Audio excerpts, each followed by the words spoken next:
September 10th, 1971 is the second day of the Attica prison uprising, right? We're back. This is the Attica prison uprising series. The main source is Heather Ann Thompson's Pulitzer Prize-winning book, There's Blood in the Water, or Blood in the Water. You should read that book. If you want to know all the other resources I am using, go check out the link. Learn at your own pace.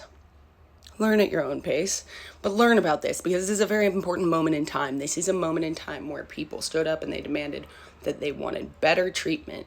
And this is going to happen throughout the late 60s and 70s in Manhattan, in California, in Brooklyn, in Queens, all over the state of New York. And these prisoners are going to say, we want human rights, right? So we have the observers, right? We have the state reps and we have the leaders in the prison. We also have the hostages. We are going to talk about them later, but I want to give them their own video and I want to talk about each and every single one of them, right?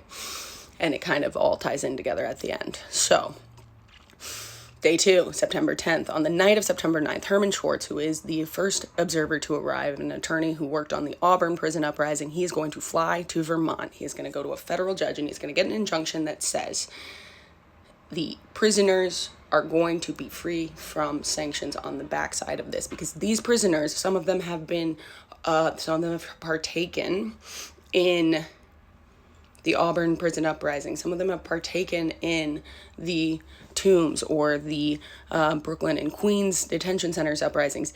They know what happens next, and it is not good for them, right? Their number one request every single time that they talk to Russell Oswald, every single time they talk to the observers, is going to be amnesty for the prisoners.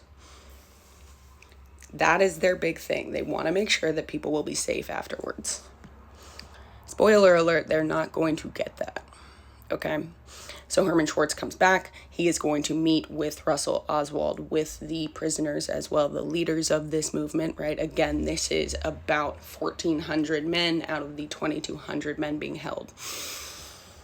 The prisoners are going to be very upset that the injunction does not have the seal of the federal judge, and they're going to rip it up. They're going to rip it up. They will revise their list of demands, and while there is one demand on there that does say, like, we want to be flown to an extradition-free country, the rest of them are very, very legitimate. They really are, right? And that is what is so frustrating to everyone, especially when we look back at it historically and we see that hindsight is 2020.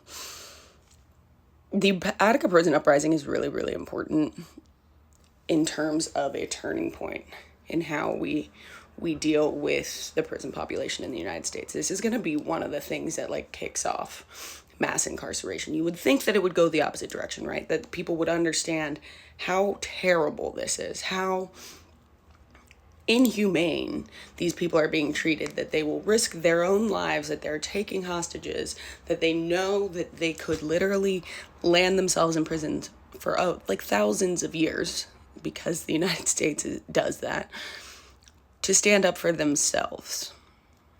And I just think that's really important, right? Again, this is the second day. The observers will be in the prison until the morning of September 11th, which is the third day. They'll be there till 5 a.m. 5 a.m. And again, outside the prison, we've got state troopers, we've got correctional officers, we've got the families of the hostages, we've got the state reps, we've got people from Nelson Rockefeller's office who are feeding him incorrect information. That's important.